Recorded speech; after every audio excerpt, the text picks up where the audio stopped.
Hi guys, it's Danielle here. I'm here today to do a little, I don't want to say a haul video, but kind of, and chit chat about where I go to find supplies and that kind of thing and costs and whatnot. I've had a few people ask me where I find like different things. I think that's probably a pretty common question. And side note, I saw that somebody asked me a question. I don't know, I don't remember who it was. They asked me like if I can share any eBay sellers or anything that I frequent. And for some reason, I read it and didn't respond right away. And now I can't find the comment. So I don't know if anybody else who has a YouTube channel knows where I can go to see like if somebody replies to my reply. I don't feel like it's giving me that update in my like the YouTube studio.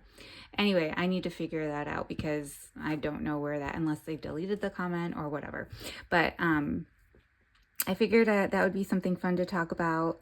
We'll see how helpful it is for you guys. But basically, just in summary, this is what I've said in my comments. The things that where I am kind of limited to is right now at this stage in my life, I don't get to go to a lot of estate sales and that sort of thing, just because it's more time consuming, and I'm not going to take my children to the estate sales. I mean, my older one would be fine, but the 3-year-old, it would be a nightmare. But I will tell you that in the past, I have gone to estate sales and I've found really, really like cool things. For instance, maybe books or cookbooks or old greeting cards. If you find a site that lists estate sales, if they're a quilter, that's a good, if they were a quilter, they usually have a lot of different smaller sized, fabrics, sometimes vintage. Let's see, some sewing patterns. I found some of those at estate sales before. What else have I found? Sometimes playing cards, sometimes just office stationery, some kind of like the resume paper, the really nice quality resume paper that's pretty high percentage of cotton.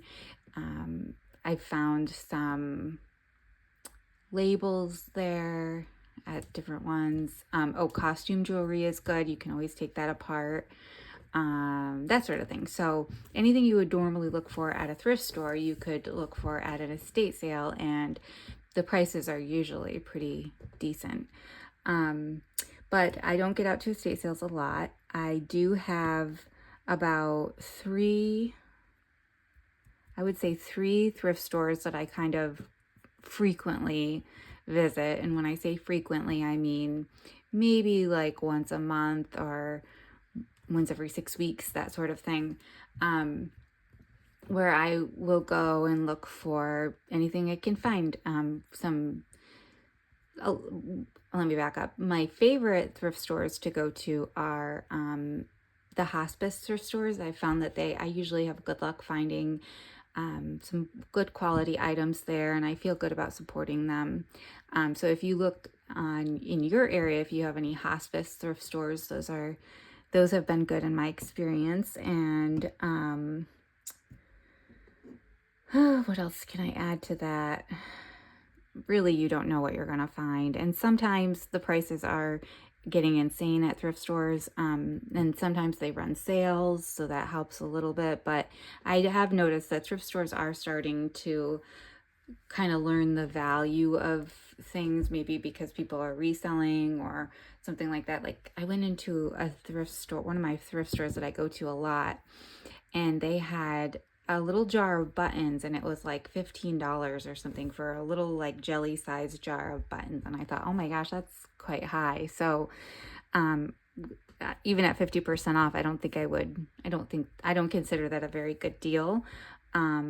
But then again, I've found good deals on buttons in large quantities, so I'm not in super need of them. Kind of just rambling on here. So I figured I gathered the items that I have purchased the last thrift stores that I've been to, and I think all of the items I gathered here to show you, I'll have price tags on them, so that'll give you kind of an idea. I don't always find, this is over multiple trips, I don't always find, like I did not find all of these vintage things in one thrift store in one visit. I just grabbed, because I have like a basket that whenever I get home, I put it into that basket until I can put it away. And so I just grabbed whatever I had in that basket that had prices on it and things.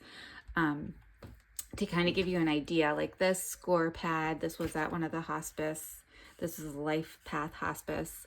And I paid 19 cents for this bridge score pad, this vintage score pad. So that's a steal.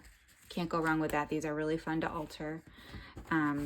And then I think that same thrift store, but a different time, I had found these wooden animal dominoes, which I've been wanting to get my hands on. Some of these, Carla uses these on her tassels a lot, and I've been wanting to get some of these, and they're not too expensive on eBay, but they're much more than $1.99. So I found some of these. They're really cute, and I plan to drill a hole in them and use them on like children's themed journals.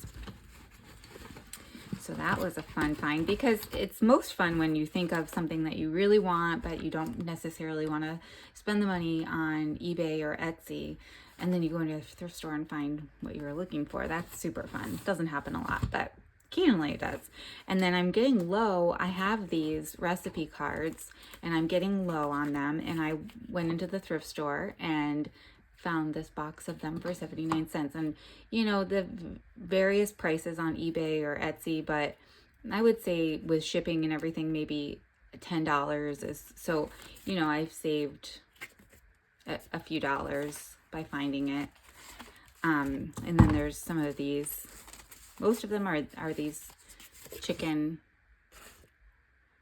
recipe cards. They're so cute, and they're so 70s, and I love them so much. And I was starting to get low on them, so now I have some more. And then there's this one. There's a few of these, this type. I have a whole bunch of recipe cards. I went through a time where I was collecting those and finding them everywhere and getting them on eBay. And so what I'm going to do when I have some time, when I stay focused long enough to do it, is I'm going to put some packs of, I have plans to put packs of recipe cards together and put them in my thrift shop, or in my thrift shop. Oh geez, guys, it's been a long day. In my Etsy store, because I know a lot of you guys want to find vintage things to play with, and they are getting quite costly. So if I have something that I can share, my theory is, or if I buy something in bulk on eBay, maybe I can put a few in my shop, and it will help offset the costs of those supplies, so I don't have to necessarily add the whole supply fee to the cost of the journal, if that makes sense. So I'm constantly trying to figure out ways I can be creative with that. You know, I don't want to say I'm not in this to make a bunch of money, and I'm not sure that's even possible with this sort of thing, but maybe it is, but that's not why I'm in it. And so whenever I can find something like this and I can pass it on, I try to do my best, especially if you've purchased journals from me before. I try to always do happy mail along with them and do the best I can, because I want everybody to have an opportunity, if they want to be able to have something fun to play in. Anyway, and then this is some ribbon or trim. I haven't opened it, as you can see. That was $2, and this I believe is vintage, and it's just this really pretty, like a light blue, that I thought that was a pretty good deal. There's quite a bit there. And I've bought, again, I have a bunch of trim. I got some from a lady who was closing her shop a few years ago, and I've been meaning to cut it up and put some in my shop to share. And I've yet to do that. So again, another thing on my list of things to do. So you can definitely look for trim, especially, like I said, if you go to an estate sale of a quilter or a seamstress or something, they usually have a lot of these little pieces. And then this I picked up actually this last weekend, I ran into one of the thrift stores because I was right by it, and I found these baby appliques, and they were 79 cents for both of them. So I thought those were really cute and will be good in more baby journals. So that was kind of my thrifting adventure. The eBay, I wanted to talk a little bit more about that. I don't go to the person who asked me the question. I don't have like a seller, one specific seller that I follow. My biggest recommendation for eBay is they have, when you put in a search for something, like let's say I'm searching vintage stationery, you can save your search. So there's a little heart by the search button, by the search menu. And if you need more help, then just send me a message and I'll do my best to be more clear. But you can save your search, and then as people add things with that description, it will update. And so you can just click on your saved searches and go right to whatever you want to look at. Like the best, that is particularly helpful if you have a specific book that you want, that you're keeping your eye on, and you're kind of like waiting to see if you can get one at a better price. If you save that book, and it will turn, there will be a little blue dot if it updates. So if someone lists that book, it will update under your saved searches, and you can quickly go and see it. So it takes a lot of, researching, learning what is a good value versus something that's super inflated, and just taking time to look online and try to find things that you will use, and at a reasonable price. That's my best suggestion for that. So I recently found these. This is a good example. Oh, and another thing I wanted to say about eBay is don't be afraid to, if it says or best offer, don't be afraid to give them your best offer. Like if they have that, then they are open to receiving offers. Now, I wouldn't go and lowball them. That doesn't usually work out too well, but you can sometimes, they'll budge a little bit, a few dollars sometimes. And if they don't, then they don't, but it's worth a shot to see. And then the other thing is, I'm sure you guys are all familiar with eBay, but sometimes you can get really lucky on a bid. So if the seller puts it for auction, like this pack of postalettes, these are called postalettes, or I put in vintage postalette or vintage fold a note, vintage seal and send. Those are all different names for the same kind of thing. And these are the little, where you would put a seal here and just address it, and then you would write your note on the inside. And these are really, really fun to use in junk journals because they're usually really colorful, really kind of retro in design. And I got really lucky on this one. The bid was 99 cents. And so I put the bid 99 cents. Of course, shipping was like $3 or $4, I think. And so you would have to, it tells you that when you bid. And so you have to kind of add that up and see, okay, if nobody else bids on it, then I'm going to get this for, 99 cents plus the shipping. And so I got lucky and won that bid. And there's quite a few in here.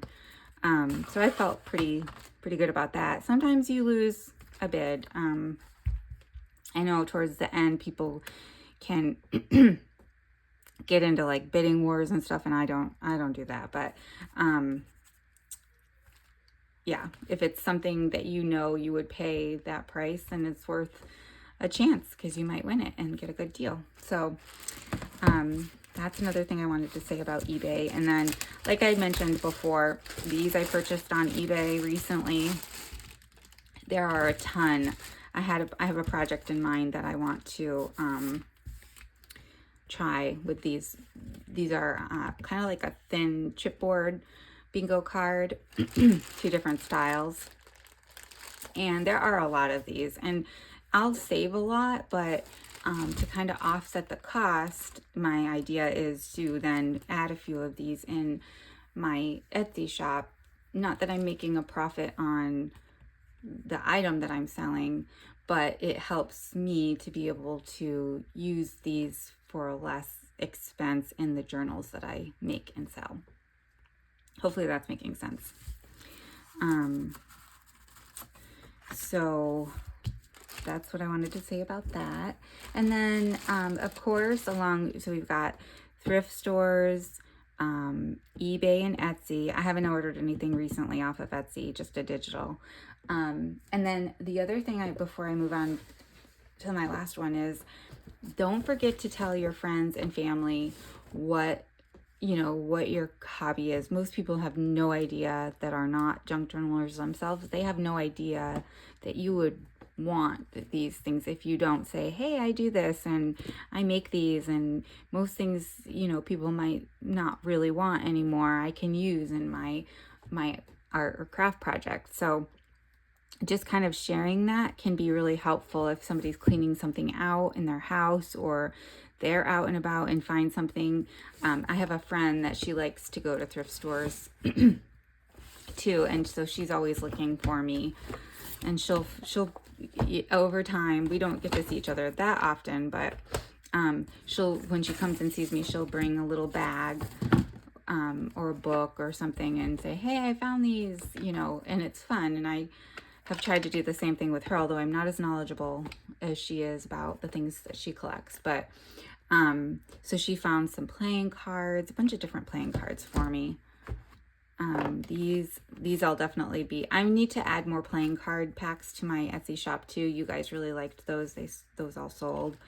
So I'll put together some more packs when I light a fire under my bottom and get them listed in my shop. Because, I won't ever use all of one type of playing. I don't think I'll ever use all of one type of playing card.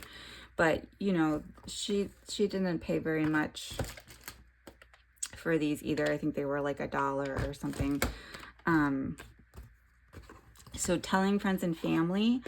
Also, the same friend had given me some of a family member who had passed away, some of their like vintage linens that they weren't going to do anything with. So it's just good to kind of share with your friends and your family what things you could use or whatnot, so they don't just donate it or throw it away or whatever when you might be able to use it.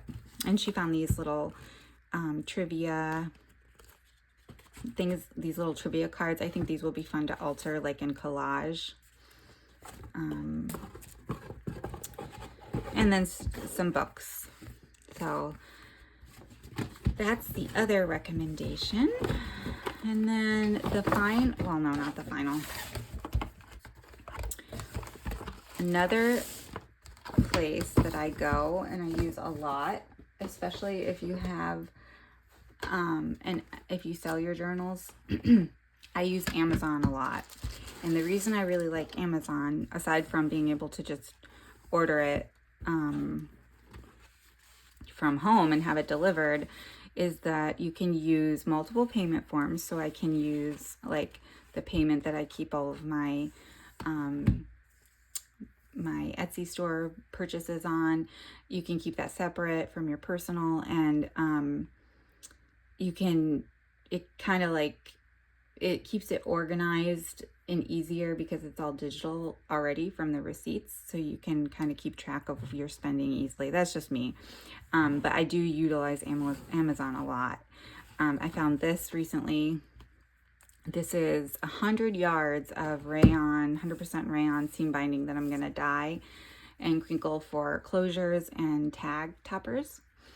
And I thought that was I think it was around $20, but that's like a lot of seam bind. That'll last me a very long time, and I can make it all different kinds of colors.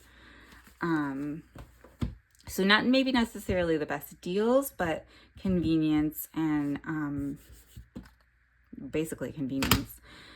And then sometimes you can find things less expensive on Amazon, like the glue sticks I use.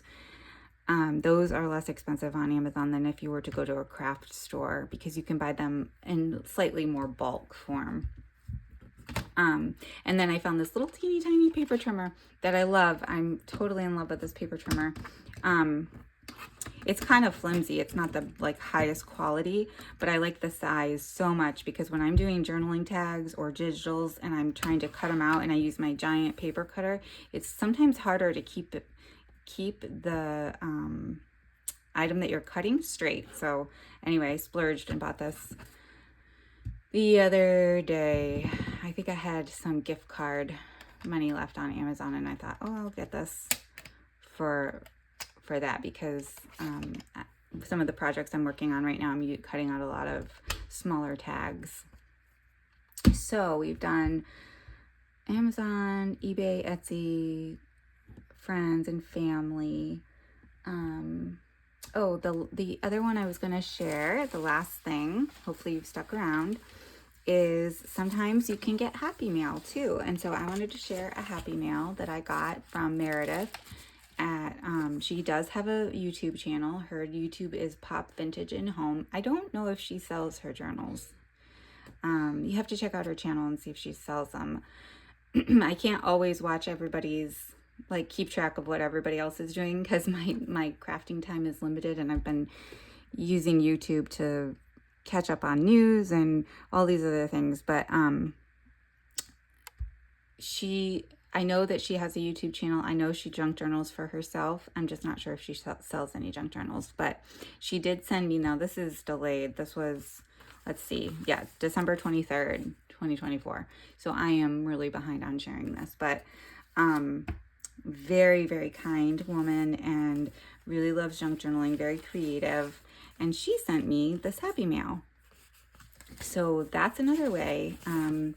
You know, if you find like another junk journal friend online, you can always exchange your items that you might have extra of and kind of swap so that you have more variety. I love these. Look at how pretty that is. Love vintage greeting cards and some game pieces. And she sent me these edu cards. Will be fun in like school journals to alter. A little Christmas tag. Look at how cute this is. I love this greeting card. And some slide mounts. A little coaster. I don't get a ton of Happy Mail, but I have gotten some, and let me tell you, it just brightens my whole day. It's just so fun to get something literally happy in the mail, and it's fun to pack up something in return to surprise them with. She says she doesn't need anything, but I absolutely am going to send her some stuff back because, like I said, it's just fun to get this type of thing in the mail, and it really can brighten your day. She sent this whole magazine. Hopefully you can see. And some wallpaper. I mean, so kind. This community of junk journalers, they're so kind. I just love this community. I'm not the best, like, most competent YouTuber, and you guys, so many of you guys have sent me so many nice messages saying, like, supporting me going out of my comfort zone with this whole platform and doing this. So that's another thing, is finding a junk journaling community and sharing your extras and really surprising someone and making their day. Look how cute these Valentines are. I need to do, next year I'm going to do a Valentine's junk journal. I did a few years ago and I just don't have a lot of stuff. It takes me a while to find some Valentine's stuff. So I'll probably just do like maybe one next year. It's kind of fun to save up over a while and put all your really good fun stuff together and make one plump journal. So anyhow, I really rambled on this, and I hope that it was helpful, at least to the person who asked me where I find things. I wish I had like an exact formula, an exact online shop I could direct you to. If I think of, not off the top of my head, but if I think of one specific shop, I will definitely, or if I find one, I will definitely share it with you guys, because I know we're all looking for fun things to play with. And if you have any questions at all about supplies, any more than what I've covered, then just let me know. I'm happy to help where I can, and I will see you guys in the next video. Have a good one. Bye.